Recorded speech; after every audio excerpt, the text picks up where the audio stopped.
सतगुरां दी साजी नवाजी हुई गुरु रूप सत संगत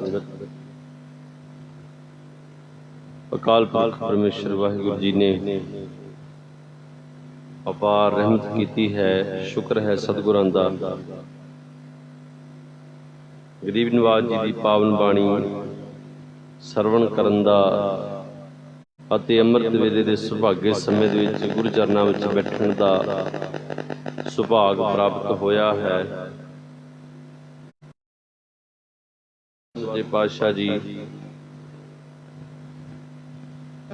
ਗੁਰੂ ਗ੍ਰੰਥ ਸਾਹਿਬ ਮਹਾਰਾਜ ਜੀ ਦੀ ਪਾਵਨ ਹਜ਼ੂਰੀ ਵਿੱਚ ਸਜ ਕਰਕੇ ਸਤਿਗੁਰਾਂ ਦੀ ਬਾਣੀ ਨੂੰ ਵਿਚਾਰ ਕਰਕੇ सतगुरां की खुशी प्राप्त करने का यत्न करिए। अज का जो पावन पवित्र मुखवाक साहिब है गुरु अर्जन देव महाराज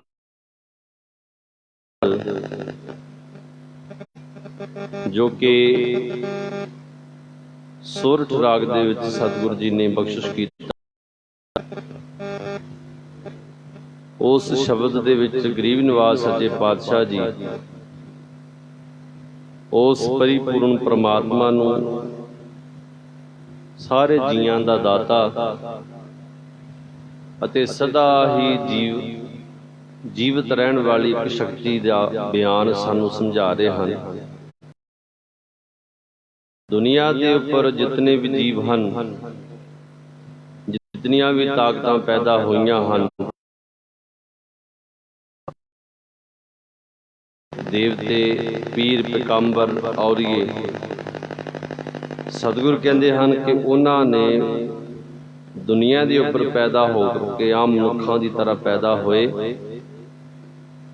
फिर जदों उन्होंने करामातां प्राप्त होईयां, जदों उन्होंने रिद्धियां सिद्धियां प्राप्त होईयां ते सतगुरु की बाणी कहती है कि रिद्ध सिद्ध सब मोह है। जिहदे अंदर रिद्धि सिद्धि है वो भी एक मोह के जाल में फसिया होया है। जिहदे अंदर रिद्धि सिद्धि है उसदे अंदर नाम नहीं बस सकता। रिद्ध सिद्ध सब मोह है, नाम ना बसै मन आए। ये अंदर नाम नहीं बसन दिंदियां, ये अंदर परमात्मा नहीं बसन दिंदियां। ते उन्होंने अपने आप को परमात्मा अखवाया कि असी रब हाँ, असी परमात्मा हाँ, असी ही दुनिया के भले वास्ते सानू रब ने भेजा। असी आप आए हैं रब का रूप लैके। पर गुरु ग्रंथ साहब महाराज की बाणी कहती है रिद्ध सिद्ध सब मोह है, नाम ना बसै मन आए। जिहदे अंदर नाम बसिया ही नहीं वो परमात्मा का रूप किवें हो गया। सतगुरु गुरु गोबिंद सिंह महाराज कहते हैं दसम ग्रंथ की बाणी दे विच कई मेट डारे उसारे बनाए, उपारे गड़े फिर मेटे उपाए। क्रिया काल जू की किनू ना पछानी। ये परमेश्वर जी की जिहड़ी खेड है किसी ने पछानी नहीं अज तक। घन्यो पै बेहै है, घन्यो पै बेहन। किते कृष्ण से कीट कोटे बनाए, किते राम से मेट डारे उपाए। महादीन कीते पृथ्वी माज मुए, महादीन केते पृथ्वी माज हुए। इस धरती के बड़े बड़े महादीन, बड़े बड़े अपने आप को समझन वाले समय अपनी अपनी अंत मूए। जिते औलिया अंबिया होए बीते, तिते ओ काल जीता ना ते काल जीते। सारे काल के हथों हार गए, किसी ने भी काल नूं जित नहीं सके कोई भी। जिते राम से कृष्ण होए बिसन आए, तिते ओ काल खापियो ना ते काल घाए। जिते इंद्र से चंद्र से होत आए, तिते ओ काल खापा ना काल घाए। जिते औलिया अंबिया गांव हुए, सबे काल के अंत दाड़ा तले। जितने भी औलिए अपने आप को रब दे रूप कहाण वाले पीर पैगंबर पीर फकीर ਜਾਂ अवतार समझन वाले अपने आप गुरु नानक देव महाराज तो लैके गुरु गोबिंद सिंह महाराज का यह भी अवतार आप गिनते हैं, 10 पातशाहियां हुई, पर इन्हों ने किते भी नहीं लिखा कि असी मौत तो रहत हाँ। शरीर जिहड़ा है ते महाराज कहते सभै काल के अंत दाड़ा तले हैं, सारे काल दी दाड़ा दे थले है, पता नहीं कदों दाड़ा दा वार चल पैना, कदों उन्हें अपनी दाड़ा दे नाल इन्हां सारिਆਂ ਨੂੰ जिथ लैना। पर गरीब निवास सच्चे पातशाह जी कहते इन्हां दे विच एक होर चीज़ है, ये तां ना पृथ्वी ते रहिंदे लोग धरती के उपर होर दूसरी दुनिया ते नहीं रह सकते, ना मंगल ग्रह ते ना चंद्र ग्रह ते, उत्थे जीवन नहीं है। बेशक बड़ा कुछ दावा किया जाता सी चंद्रमा ते घर बनाने, जमीनां कटनियां, उत्थे मंगल ग्रह ते जाके रहना, बड़ियां बड़ियां उच्चियां उडारियां बंदा मारदा है। चलो जदों होवेगा देखा जाएगा, मशीनी युग दे नाल उत्थे रह सकते, पर उत्थे जीवन नहीं है, उत्थे पौण पानी, उत्थे पानी नहीं है। पर गरीब निवास सच्चे पातशाह जी मनुख दे रहण वास्ते धरती बनाई हुई है, होर धरतियां भी हन, उत्थे होर तरह दे मनुख हन, साडे वर्गे मनुख नहीं। गरीब निवास सच्चे पातशाह जी कहते दुनिया की धरती के उपर रहण वाले जितने भी जीव हन, एक कुदरत का एक मुजस्मा है, कुदरत का निखरिया होया एक स्वरूप है, कुदरत का सुधारिया होया घड़िया होया एक स्वरूप है, जिस परमात्मा ने यह स्वरूप सानू दिता होया। ते जितने भी जीव हैं, पशु पंछी जानवर हैं, जंगली जीव हैं, या मनुष्य है, या वनस्पति है, वनस्पति कह दवा जितने भी दरख्त, वड्डे तो वड्डा दरख्त ते छोटे तो छोटा बूटा, घाह फूस तो लैके वड्डे तो वड्डे दरख्त तक उन्हें वनस्पति कहा जाता है। वो भावें जंगलों के विच होण, भावें बागां दे विच खिड़े होए फलदार बूटे हो, उन्हें वनस्पति कहा जाता है। फिर पत्थर है, पत्थर एक समुद्र की गहराई दे विच हुंदा है, एक पहाड़ की चोटी ते हुंदा है, ते दोनों में शक्ति नहीं होंदी आपस में। सतगुरु की बाणी कहती है कछ पाहन मैं परमेश्वर ना है। पत्थर दे विच रब नहीं है, भावें समुद्र दे विच डुबा होवे पानी, पानी दे विच ऐन तैरदा होवे, जां पहाड़ की चोटी ते होवे, पर सतगुरु कहते हैं मनुख उस परमात्मा का भेजिया होया एक स्वरूप है। इस बंदे दे शरीर नूं अपना रब नहीं कह सकते, पर अंदर जिहड़ा परमात्मा है वह विनाशी पुरख है, वो कदे नाश नहीं हुंदा। पर जदों बंदा मर जाता है, जदों बंदे का शरीर खत्म हो जाता है, पवन है मह पवन समाया, अंदरों हवा निकल जाती है, तो हवा उड़ के हवा विच समा जाती है, ज्योति मह जोत रल जाया। पर अंदर जिहड़ी आत्मक जोत बलदी पई है वो कदे खत्म नहीं हुंदी, वो कदे नाश नहीं हुंदी। माटी माटी होई, एक शरीर मिट्टी का पुतला सी, सड़ के फिर दोबारा मिट्टी विच मिल जाता है, पानी विच रोड़ दिओ फिर थल्ले जाके वो गल जाता, गार बन जाती है। माटी माटी होई एक रोवन हारे की कवन टेक, जिहड़ा रोंदा पिया ओहदी विचारे च कोई है ते थां ठिकाना। सतगुरु कहते कौन मुआ रे कौन मुआ, भाई देखो तो असी कौन मुआ, शरीर ही खत्म होया है, अंदर जिहड़ी आत्मा सी वो तो फिर भटकदी पई है किते ना किते, क्योंकि जदों तक वह घर नहीं मिलता, किहड़ा घर है वह परमात्मा, जदों तक परमात्मा के चरणों में वो नहीं पहुँचती उदों तक वो आत्मा भटकती रहेगी, क्योंकि वो आत्मा जिहड़ी है कभी भी नाश नहीं होंदी। एक शरीर चों निकल के दूजे शरीर दे विच, दूजे शरीर विचों निकल के तीजे शरीर विच, जदों तक परमात्मा तक नहीं पहुँचती वो इदां ही भटकती रहेगी। ते वो परमात्मा की अंश है, परमात्मा तो टुटी हुई है, विछड़ी हुई है। शरीर नहीं परमात्मा तो विछड़िया होया, शरीर इत्थे पैदा होया धरती ते, 5 भूतक शरीर है, 5 तत्तां दा मुजस्मा है। किहड़े 5 तत्त? मिट्टी, पानी, अग, हवा अते आकाश। इन्हां दे विच इन्हां दे नाल इन्हूं सारिआं नूं गुण करके मागी रक्त पिता बिंद धारा, ਸਰੀਰ ਮਾਤਾ ਪਿਤਾ ਤੋਂ ਪ੍ਰਾਪਤ ਹੋਇਆ ਤੇ ਮਾਤਾ ਪਿਤਾ ਦੇ ਕੋਲ ਰਹਿ ਜਾਵੇਗਾ, ਇਸ ਮਾਤਲੋਕ ਵਿੱਚ ਰਹਿ ਜਾਵੇਗਾ ਤੇ ਆਤਮਾ ਉਸ ਪਰਮਾਤਮਾ ਤੋਂ ਪੈਦਾ ਹੋਈ ਹੈ, ਉਹਦਾ ਅੰਤ ਉੱਥੇ ਹੋਵੇਗਾ ਜਿੱਥੇ ਪਰਮਾਤਮਾ ਰਹਿੰਦਾ ਹੈ। ਆਖੋ ਸਤਨਾਮ ਸ੍ਰੀ ਵਾਹਿਗੁਰੂ। ਸਤਿਗੁਰੂ ਜੀ ਸਾਨੂੰ ਚਾਂਸ ਦਿੰਦੇ ਕਿ ਜੇ ਤੂੰ ਆਪਣੀ ਮਰਜ਼ੀ ਦੇ ਨਾਲ ਲਿਜਾ ਸਕਦਾ ਨਾ ਇਸ ਆਤਮਾ ਨੂੰ ਛੇਤੀ ਛੇਤੀ ਉਸ ਪਰਮਾਤਮਾ ਦੇ ਘਰ, ਤੇਰੀ ਮਰਜ਼ੀ ਹੈ, ਲਿਜਾ ਸਕਦਾ, ਕੋਈ ਔਖਾ ਕੰਮ ਨਹੀਂ ਹੈ। ਗੱਡੀ ਦੇ ਵਿੱਚ ਤੇਲ ਪਵਾਓ, ਗੱਡੀ ਦਾ ਟੈਂਕ ਫੁੱਲ ਹੋਇਆ ਹੋਵੇ, ਗੱਡੀ ਐ ਵਧੀਆ ਚੱਲਦੀ ਹੋਵੇ, ਟਾਇਰ ਟਿਊਬ ਵਧੀਆ ਹੋਣ ਤੇ ਬੰਦਾ ਹਿੰਮਤ ਕਰਕੇ ਕਹਿੰਦਾ ਸ਼ਾਮ ਤੱਕ ਅਸੀਂ ਘਰ ਪਹੁੰਚ ਜਾਣਾ, 300-400 ਕਿਲੋਮੀਟਰ ਦੂਰ ਹੈ, ਪਹੁੰਚ ਸਕਦਾ ਹੈ।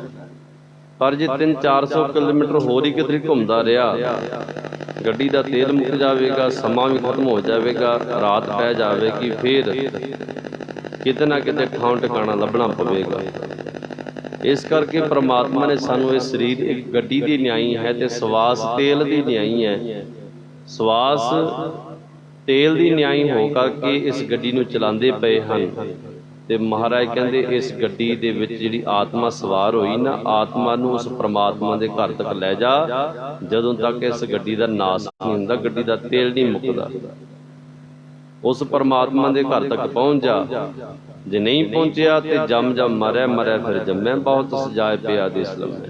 ਇਹ ਸਰੀਰ ਮਾਤਾ ਪਿਤਾ ਤੋਂ ਪ੍ਰਾਪਤ ਹੋਇਆ ਤੇ ਇਸ ਮਾਤਲੋਕ ਵਿੱਚ ਰਹਿ ਜਾਵੇਗਾ, ਮਾਤਾ ਦੇ ਪਿਤਾ ਦੇ ਕੋਲ ਰਹਿ ਜਾਵੇਗਾ। ਜੇ ਮਾਤਾ ਪਿਤਾ ਪਹਿਲਾਂ ਚਲੇ ਗਏ ਤੇ ਹੋਰ ਬਹੁਤ ਹਨ, ਚਾਚੇ ਤਾਏ ਮਾਸੀਆਂ ਭੂਆ ਵੱਡੇ ਭਰਾ ਵੱਡੀਆਂ ਭੈਣਾਂ, ਉਹ ਵੀ ਮਾਤਾ ਪਿਤਾ ਸਮਾਨ ਹੁੰਦੇ ਨਾ, ਉਹਨਾਂ ਦੇ ਕੋਲ ਰਹਿ ਜਾਵੇਗਾ ਸਰੀਰ, ਉਹਨਾਂ ਦੇ ਹੱਥਾਂ ਵਿੱਚ ਰਹਿ ਜਾਵੇਗਾ ਤੇ ਆਤਮਾ ਨਿਕਲ ਕੇ ਆਪਣਾ ਫੇਰ ਟਿਕਾਣਾ ਲੱਭੇ, ਕਿੱਥੇ ਮੇਰਾ ਪਰਮਾਤਮਾ। ਇਸ ਕਰਕੇ ਸਤਿਗੁਰੂ ਕਹਿੰਦੇ ਕੋਈ ਨਹੀਂ ਮਰਦਾ ਜੀ, ਨਾ ਤਾਂ ਆਤਮਾ ਜਨਮ ਲੈਂਦੀ ਹੈ, ਨਾ ਤਾਂ ਆਤਮਾ ਉਹ ਮਰਦੀ ਹੈ। ਗਰੀਬ ਨਿਵਾਸ ਸੱਚੇ ਪਾਤਸ਼ਾਹ ਜੀ ਕਹਿੰਦੇ ਹਨ, ਪਰ ਉਹ ਪਰਿਪੂਰਨ ਪਰਮਾਤਮਾ ਜਿਹੜਾ ਇਸ ਧਰਤੀ ਦਾ ਮਾਲਕ ਹੈ, ਸਾਰੇ ਜੀਆਂ ਦਾ ਦਾਤਾ ਹੈ, ਪੰਜ ਭੂਤਕ ਸਰੀਰ ਕੁਦਰਤ ਦਾ ਸਰੂਪ ਹੈ ਨਾ, ਕੁਦਰਤ ਦਾ ਇੱਕ ਸੋਹਣਾ ਨਿਖਰਿਆ ਹੋਇਆ ਸਰੂਪ ਹੈ ਤੇ ਉਹਦੇ ਵਿੱਚ ਬਨਸਪਤੀ, ਪੱਥਰ, ਪਹਾੜ, ਸਮੁੰਦਰ, ਨਦੀਆਂ, ਨਾਲੇ, ਦਰਿਆ, ਜਿਤਨਾ ਕੁਝ ਵੀ ਹੈ ਇੱਕ ਮਾਇਆ ਹੈ। ਮਾਇਆ ਦਾ ਭਾਵ ਕੀ ਹੈ? ਛਾਇਆ।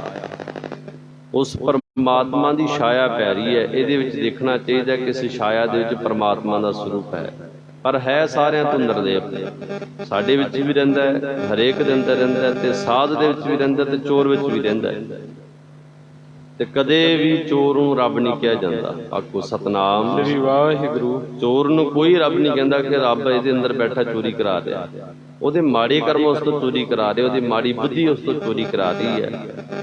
ਤੇ ਸਾਧ ਬਚਨ, ਸਾਧ ਜਿਹੜਾ ਆਪਣੇ ਮੁਖ ਦੇ ਨਾਲ ਸ਼ੁਭ ਬਚਨ ਕਰਦਾ ਉਹਨੂੰ ਸਾਧੂ ਕਿਹਾ ਜਾਂਦਾ। ਆਪਣੇ ਸਰੀਰ ਨੂੰ, ਆਪਣੇ ਕਰਮ ਇੰਦਰੀਆਂ ਨੂੰ, ਆਪਣੇ ਗਿਆਨ ਇੰਦਰੀਆਂ ਨੂੰ ਸਾਧ ਕੇ ਰੱਖਦਾ, ਸੋਧ ਕੇ ਰੱਖਦਾ, ਉਹਨੂੰ ਸਾਧੂ ਕਿਹਾ ਜਾਂਦਾ। ਉਹਦੇ ਅੰਦਰ ਪ੍ਰਮਾਤਮਾ ਵਸਿਆ ਹੈ, ਜਿਹੜਾ ਸ਼ੁਭ ਕਰਮ ਕਰਨ ਵਾਸਤੇ ਤਤਪਰ ਰਹਿੰਦਾ ਹੈ, ਉਹਦੇ ਅੰਦਰ ਪਰਮਾਤਮਾ ਪ੍ਰਗਟ ਹੋ ਗਿਆ। ਤੇ ਗਰੀਬ ਨਿਵਾਸ ਸੱਚੇ ਪਾਤਸ਼ਾਹ ਜੀ ਕਹਿੰਦੇ ਹਨ ਕਿ ਉਹ ਪਰਮਾਤਮਾ ਜਿਸ ਦੀ ਇਹ ਛਾਇਆ ਮਾਇਆ ਭਾਜੂ ਨੂੰ ਆਪਾਂ ਕੁਦਰਤ ਕਹਿੰਦੇ ਆ, ਕੁਦਰਤ ਹਨੇਰੇ ਦਾ ਰੂਪ ਹੈ। ਜਿਵੇਂ ਦਰਖਤ ਹੈ, ਬਹੁਤ ਖਿੜੀ ਹੋਈ ਧੁੱਪ ਚੜੀ ਹੋਵੇ, ਐਨ ਤਿੱਖੀ ਧੁੱਪ, ਗਰਮ ਧੁੱਪ, ਅੱਗ ਲਾਉਣ ਵਾਲੀ ਧੁੱਪ ਚੜੀ ਹੋਵੇ, ਸੂਰਜ ਚੜਿਆ ਹੋਵੇ, ਤੇ ਦਰਖਤ ਦੇ ਹੇਠਾਂ ਖੜ ਜਾਓ ਤੇ ਉਹ ਤਪਸ਼ ਖਤਮ ਹੋ ਜਾਂਦੀ ਹੈ। ਉਹ ਜਿਹੜੀ ਛਾਇਆ ਹੈ ਉਹ ਕੀ ਕਾਹਦੀ ਹੈ?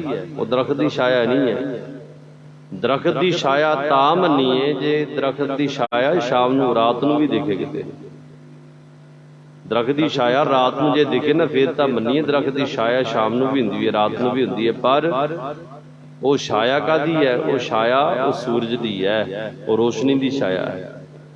ਇਸ ਕਰਕੇ ਇਹ ਪ੍ਰਮਾਤਮਾ ਸਾਰੇ ਜੀਆਂ ਦਾ ਦਾਤਾ ਹੈ ਵਾਹਿਗੁਰੂ। ਇਹ ਮਾਇਆ ਜਿਤਨੀ ਨਾ, ਕੁਦਰਤ ਜਿਹਨੂੰ ਕਿਹਾ ਜਾਂਦਾ ਹੈ, ਇਹਦੇ ਵਿੱਚ ਸੱਤਾ ਤਾਂ ਹੀ ਚੱਲਦੀ ਹੈ, ਸ਼ਕਤੀ ਤਾਂ ਹੀ ਕੰਮ ਕਰਦੀ ਹੈ, ਇਹ ਤਾਂ ਹੀ ਖਾਂਦੇ ਪੀਂਦੇ ਹੈ, ਤਾਂ ਹੀ ਰੱਜੇ ਪੁੱਜੇ ਤੁਰੇ ਫਿਰਦੇ ਆ, ਜੇ ਵਾਹਿਗੁਰੂ ਤੇਰੀ ਇਹਨਾਂ ਤੇ ਸਾਰਿਆਂ ਦੇ ਉੱਪਰ ਮਿਹਰ ਹੈ। ਆਖੋ ਸਤਨਾਮ ਸ੍ਰੀ ਵਾਹਿਗੁਰੂ।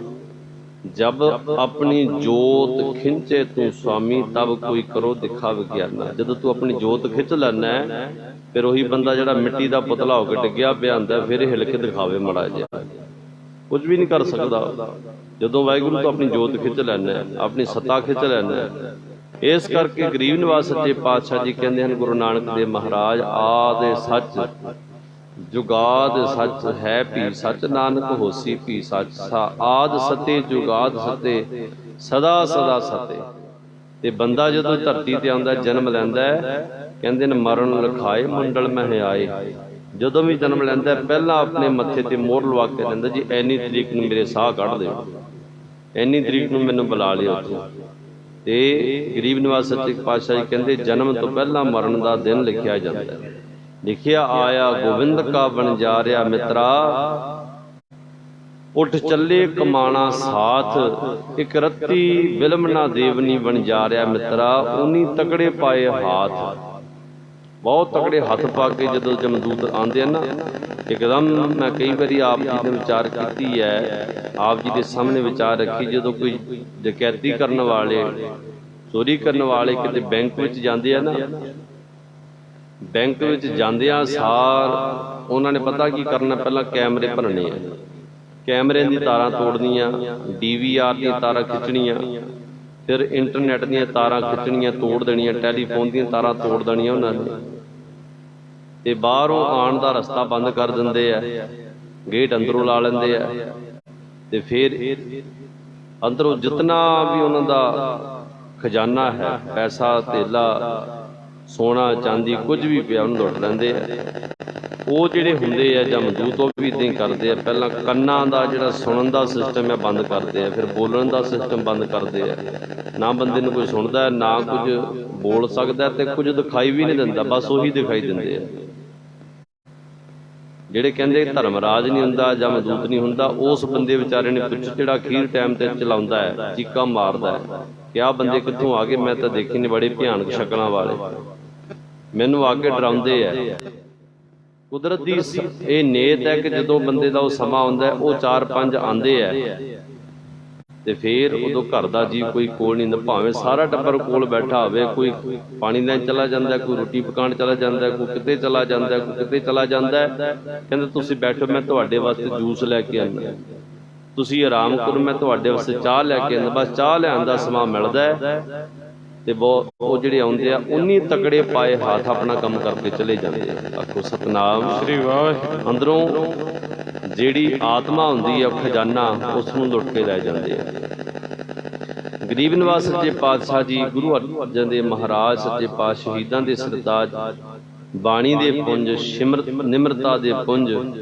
ਸਤਿਗੁਰ ਕਹਿੰਦੇ ਹਨ ਕਿ ਅਬਿਨਾਸੀ ਬਿਨਸਨਹਾਰ ਚੀਜ਼ ਜਿਹੜੀ ਹੈ, ਦ੍ਰਿਸ਼ਟਮਾਨ ਹੈ ਸਗਲ ਮਿਥਿਨਾ। ਦੇਖਣ ਵਾਲੀ ਚੀਜ਼ ਹਰੇਕ ਕੋਈ ਮਿਥਿਆ ਹੈ, ਬਿਨਸਨਹਾਰ ਹੈ। ਸੋਰਠ ਮਹੱਲਾ ਪੰਜਵਾਂ 617 ਅੰਗ ਦੇ ਸ਼ਬਦ ਸੁਭਾਇਮਾਨ ਹੈ ਸੋਰਠ ਰਾਗ ਦੇ ਵਿੱਚ। ਸਤਿਗੁਰ ਕਹਿੰਦੇ ਅਬਿਨਾਸੀ ਜੀਵਨ ਕੋ ਦਾਤਾ, ਸਾਰੀ ਪ੍ਰਿਥਵੀ ਦਾ, ਸਾਰੀ ਕੁਦਰਤ ਦਾ ਦਾਤਾ ਜਿਹੜਾ ਹੈ, ਸਾਰੇ ਜੀਆਂ ਦਾ ਦਾਤਾ ਗਰੀਬ ਨਿਵਾਸ ਸੱਚੇ ਪਾਤਸ਼ਾਹ ਜੀ ਕਹਿੰਦੇ ਉਹ ਇੱਕੋ ਇੱਕ ਪਰਮੇਸ਼ਰ ਹੈ, ਜਿਸ ਨੂੰ ਗੁਰੂ ਨਾਨਕ ਸਾਹਿਬ ਜੀ ਨੇ ਆਪਣੀ ਉਂਗਲ ਖੜ ਕੇ ਕਿਹਾ ਕਿ ਇੱਕ ਓੰਕਾਰ। ਉਹ ਪਰਮਾਤਮਾ ਓੰਕਾਰ ਸਰੂਪ ਹੈ, ਦਾ ਕੋਈ ਆਕਾਰ ਨਹੀਂ, ਕਿਸੇ ਵੀ ਬਿਮਾਰੀ ਵਿੱਚ ਨਹੀਂ ਆਉਂਦਾ, ਕੋਈ ਬਿਮਾਰੀ ਉਸ ਨੂੰ ਬਿਮਾਰ ਨਹੀਂ ਕਰ ਸਕਦੀ, ਕੋਈ ਦੇਵਤਾ ਉਸ ਨੂੰ ਆਪਣੇ ਅਧੀਨ ਨਹੀਂ ਕਰ ਸਕਦਾ, ਨਾ ਤਾਂ ਕਿਸੇ ਦੇਵਤੇ ਨੇ ਉਹਨੂੰ ਜਨਮ ਦਿੱਤਾ ਹੈ, ਨਾ ਤਾਂ ਕੋਈ ਦੇਵਤਾ ਉਸ ਨੂੰ ਪਾਲਦਾ ਹੈ, ਨਾ ਤਾਂ ਕੋਈ ਦੇਵਤਾ ਉਸ ਨੂੰ ਮਾਰ ਸਕਦਾ ਹੈ। ਥਾਪਿਆ ਨਾ ਜਾਏ ਕੀਤਾ ਨਾ ਹੋਏ, ਆਪੇ ਆਪ ਨਿਰੰਜਨ ਸੋਏ। ਅਬਿਨਾਸੀ ਜੀਵਨ ਕੋ ਦਾਤਾ, ਸਿਮਰਤ ਸਭ ਮਲ ਕੋਈ। ਉਹਨੂੰ ਸਿਮਰਨ ਕਰਨ ਦੇ ਨਾਲ, ਉਹਨੂੰ ਯਾਦ ਕਰਨ ਦੇ ਨਾਲ, ਉਹਦਾ ਸਿਮਰਨ ਕਰਨ ਦੇ ਨਾਲ, ਸੁਮਰਨ ਦਾ ਹਿੰਦੀ ਵਿੱਚ ਕਿਹਾ ਜਾਂਦਾ ਸੁਮਿਰਨ। ਸੁਮਿਰਨ, ਸੁਮਿਰਨ ਦਾ ਭਾਵ ਹੁੰਦਾ ਯਾਦ ਕਰਨਾ, ਤੇ ਹਿੰਦੀ ਵਿੱਚ ਕਿਹਾ ਜਾਂਦਾ ਸਿਮਰਨ ਕਰਨਾ। ਇੰਗਲਿਸ਼ ਵਿੱਚ ਕਿਹਾ ਜਾਂਦਾ ਰੀਮੈਂਬਰ ਕਰਨਾ, ਯਾਦ ਰੱਖਣਾ ਉਸਨੂੰ। ਗਰੀਬ ਨਿਵਾਸ ਸੱਚੇ ਪਾਤਸ਼ਾਹ ਕਹਿੰਦੇ ਅਬਿਨਾਸੀ ਜੀਵਨ ਕੋ ਦਾਤਾ, ਜਿਹੜਾ ਸਾਰੇ ਜੀਆਂ ਦਾ ਦਾਤਾ, ਉਹਨੂੰ ਸਦਾ ਚੇਤੇ ਰੱਖੀਏ ਨਾ, ਤੇ ਬੰਦੇ ਦੇ ਮਨ ਦੇ ਵਿੱਚ ਕਦੇ ਮੈਲ ਨਹੀਂ ਆ ਸਕਦੀ, ਕਦੇ ਵਿਕਾਰ ਉਸ ਨੂੰ ਤੰਗ ਨਹੀਂ ਕਰ ਸਕਦੇ, ਭਾਵੇਂ ਇਕੱਲਾ ਬੈਠਾ ਹੋਵੇ ਇਕਾਂਤ ਵਿੱਚ, ਕਦੇ ਵੀ ਉਸ ਨੂੰ ਵਿਕਾਰ ਆ ਕੇ ਬੁਰੇ ਕਰਮ ਉਸ ਨੂੰ ਘੇਰ ਨਹੀਂ ਸਕਦੇ। ਕਿਆ ਕਰਮ ਕਰੀਏ, ਚੱਲ ਵੀ ਕਿਤੇ ਚੋਰੀ ਕਰਨ ਚੱਲੀਏ, ਚੱਲ ਵੀ ਕਿਤੇ ਡਾਕਾ ਮਾਰਨ ਚੱਲੀਏ, ਚੱਲ ਵੀ ਕਿਸੇ ਦਾ ਕਤਲ ਕਰਨ ਚੱਲੀਏ, ਚੱਲ ਵੀ ਕਿਸੇ ਦਾ ਰੂਪ ਤੱਕੀਏ ਜਾ ਕੇ। ਜਿਹਨੂੰ ਐਸ ਵਿਧੀ ਦਾ ਪਤਾ ਲੱਗ ਜਾਂਦਾ ਗੁਰੂ ਦੀ ਮੱਤ ਦੇ ਅਨੁਸਾਰ, ਅਬਿਨਾਸੀ ਜੀਵਨ ਕੋ ਦਾਤਾ, ਜਿਹੜਾ ਪਰਮੇਸ਼ਰ ਸਾਰੇ ਜੀਆਂ ਦਾ ਦਾਤਾ ਤੇ ਕਿੱਥੇ ਬੈਠਾ ਹੈ? ਉਹ ਕਿੱਥੇ ਬੈਠਾ ਹੈ? ਸਭ ਘਟ ਭੀਤਰ ਹਾਟ ਚਲਾਵੇ। ਆਖੋ ਸਤਨਾਮ ਸ੍ਰੀ ਵਾਹਿਗੁਰੂ। ਸਾਰਿਆਂ ਦੇ ਅੰਦਰ ਬੈਠਾ, ਹੱਡੀ ਚਲਾ ਲਿਆ ਦੇਣ ਵਾਲੀ, ਦਾਤਾਂ ਦੇਣ ਵਾਲੀ ਹੱਟੀ ਖੋਲ ਕੇ ਬੈਠਾ ਸਾਰਿਆਂ ਦੇ ਅੰਦਰ। ਜਿਸ ਨੂੰ ਪਤਾ ਲੱਗ ਜਾਂਦਾ ਮੇਰੇ ਅੰਦਰ ਬੈਠਾ ਹੈ, ਉਹ ਕਦੇ ਵੀ ਆਪਣੀਆਂ ਅੱਖਾਂ ਦੇ ਨਾਲ, ਆਪਣੇ ਹੱਥਾਂ ਦੇ ਨਾਲ, ਆਪਣੇ ਮੂੰਹ ਦੇ ਨਾਲ, ਆਪਣੇ ਕੰਨਾਂ ਦੇ ਨਾਲ ਗਲਤ ਕਰਮ ਨਹੀਂ ਸਾਧ ਕੇ ਰੱਖਦਾ, ਸੋਧ ਕੇ ਰੱਖਦਾ ਇਹਨਾਂ ਕਰਮ ਇੰਦਰੀਆਂ ਨੂੰ, ਗਿਆਨ ਇੰਦਰੀਆਂ ਨੂੰ। ਅਬਿਨਾਸੀ ਜੀਵਨ ਕੋ ਦਾਤਾ ਸਿਮਰਤ ਸਭ ਮਲ ਕੋਈ। ਜਿਹਨੂੰ ਯਾਦ ਕਰਨ ਦੇ ਨਾਲ ਮੈਲ ਪੈਦਾ ਹੀ ਨਹੀਂ ਹੁੰਦੀ, ਤੇ ਜੇ ਪੈਦਾ ਨਹੀਂ ਹੋਈ ਤੇ ਖਤਮ ਕਿੱਥੋਂ ਹੋਣੀ? ਜਿਹਦੇ ਅੰਦਰ ਪੈਦਾ ਹੋ ਜਾਂਦੀ ਹੈ, ਸਤਿਗੁਰ ਕਹਿੰਦੇ ਉਸ ਨੂੰ ਯਾਦ ਕਰਨ ਦੇ ਨਾਲ ਖਤਮ ਹੋ ਜਾਂਦੀ ਹੈ। ਗੁਣ ਨਿਧਾਨ ਭਗਤਨ ਕੋ ਬਰਤਨ। ਗੁਣਾਂ ਦਾ ਜਿਹੜਾ ਖਜ਼ਾਨਾ ਪਰਮੇਸ਼ਰ ਹੈ, ਉਸ ਨੇ ਆਪਣੇ ਭਗਤਾਂ ਨੂੰ ਐਸੀ ਬਰਤਨ ਦਿੱਤੀ ਹੈ, ਭਾਵ ਕਿ ਐਸੀ ਬਰਕਤ ਵਾਲੀ ਚੀਜ਼ ਦਿੱਤੀ ਹੈ, ਜਿਹੜੀ ਹਰ ਵੇਲੇ ਭਗਤ ਜਨ ਖਾਏ ਰਹੇ ਨਿਖੁੱਟੈ ਨਾਹੀ। ਭਗਤ ਜਨ ਉਸ ਦਾਤ ਨੂੰ ਦਿਨ ਰਾਤ ਵਰਤਦੇ ਰਹਿੰਦੇ ਹਨ, ਭਗਤੀ ਨੂੰ। ਐਸੀ ਪਰਮੇਸ਼ਰ ਨੇ ਦਾਤ ਬਣਾਈ ਹੈ, ਐਸੀ ਗੁਣਾਂ ਦੀ ਖਾਣ ਬਣਾਈ ਹੈ ਪਰਮੇਸ਼ਰ ਨੇ, ਭਗਤੀ।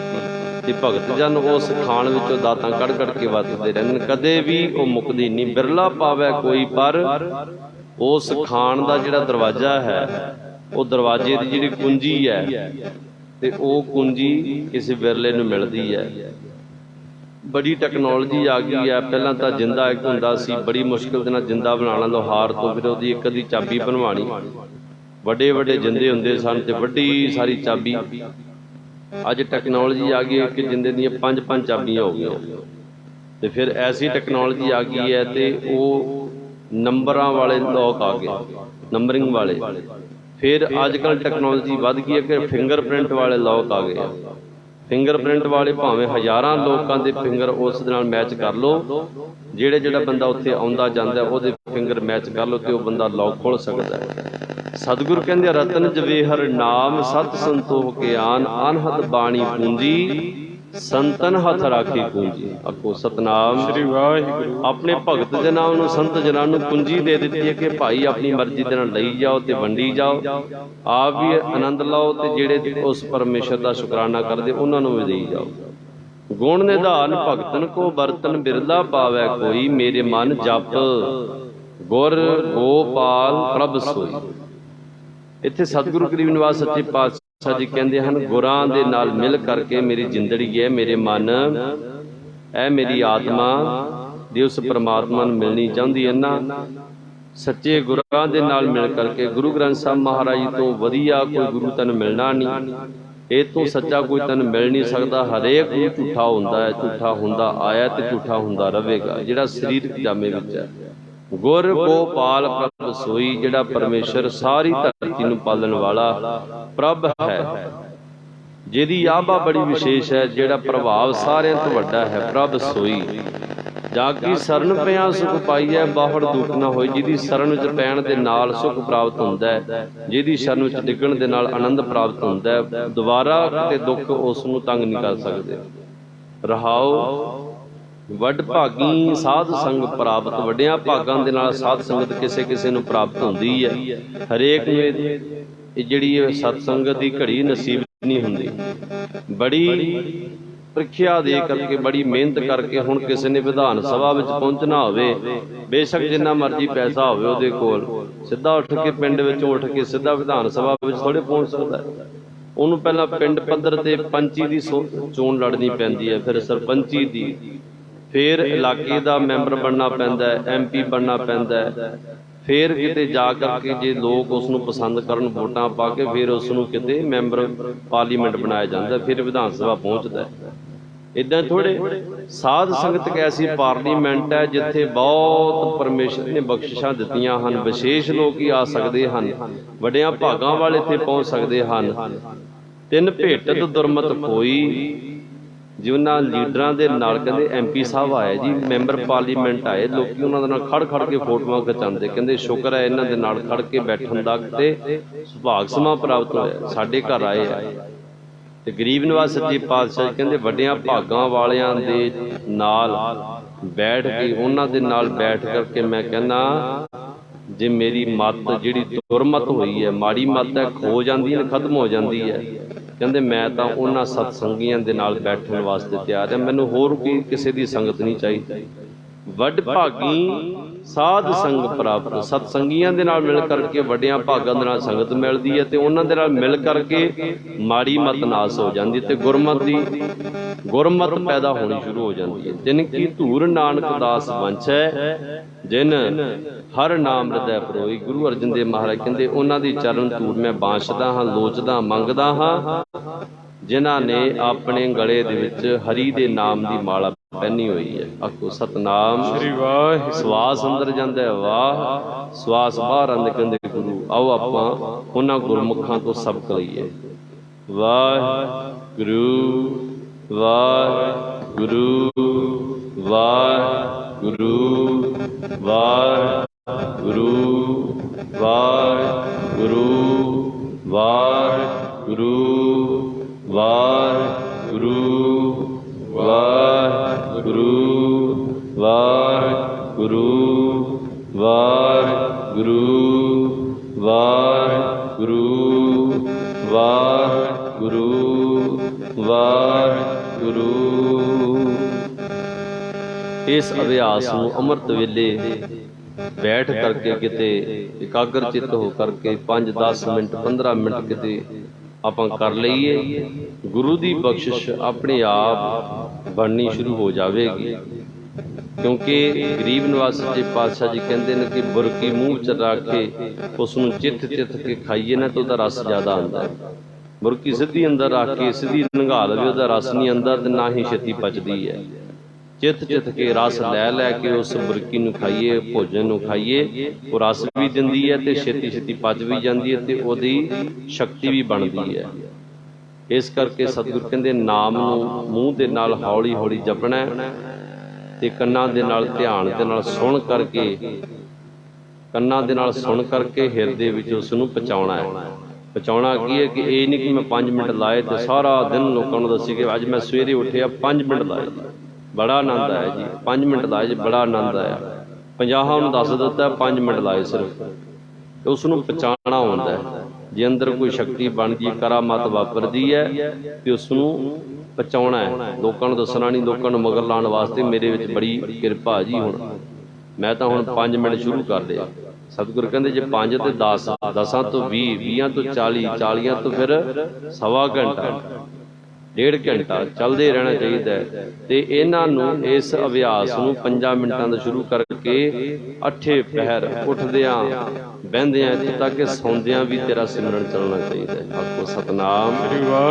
5 ਮਿੰਟਾਂ ਤੋਂ ਗੱਲ ਸ਼ੁਰੂ ਹੋਵੇਗੀ। ਸਤਿਗੁਰ ਕਹਿੰਦੇ ਤਿੰਨ ਕੀ ਧੂਰ ਨਾਨਕ ਦਾਸ ਵੰਛੈ, ਜਿਨ ਹਰ ਨਾਮ ਹਿਰਦੈ ਪਰੋਏ। ਜਿਨ੍ਹਾਂ ਨੇ ਹਰੀ ਦੇ ਨਾਮ ਨੂੰ ਮਾਲਾ ਬਣਾ ਕੇ ਆਪਣੇ ਗਲੇ ਵਿੱਚ ਪਹਿਨ ਲਿਆ। ਕੰਠੇ ਮਾਲਾ ਜਿਹਵਾ ਰਾਮ, ਸਹੰਸ ਨਾਮ ਲੈ ਕਰੋ ਸੁਲਾਮ।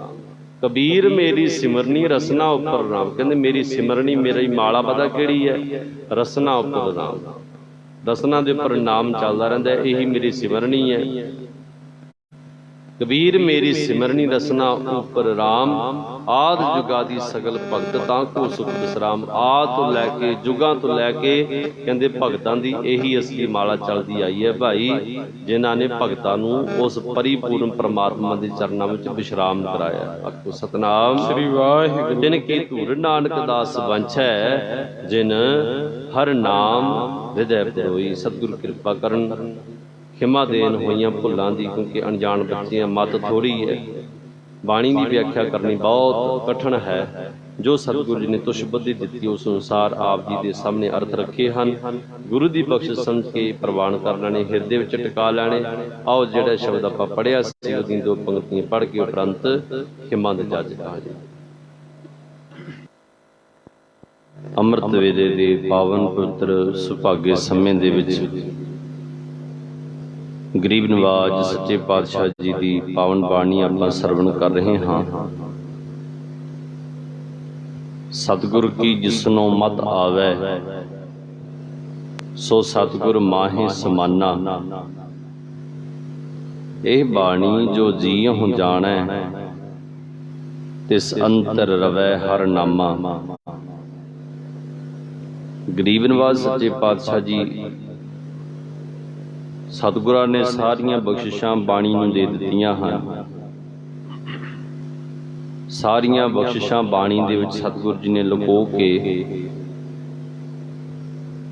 ਇਹ ਸਾਡੇ ਅੱਗੇ ਰੱਖ ਦਿੱਤੀਆਂ ਕਿ ਜੋ ਵੀ ਦਾਤ ਚਾਹੀਦੀ ਹੈ, ਜੋ ਕੁਝ ਵੀ ਚਾਹੀਦਾ ਹੈ, ਵਾਹਿਗੁਰੂ ਜੀ ਦੀ ਬਾਣੀ ਪੜ੍ਹੀਏ, ਬਾਣੀ ਸਰਵਣ ਕਰੀਏ, ਬਾਣੀ ਨੂੰ ਸਮਝੀਏ।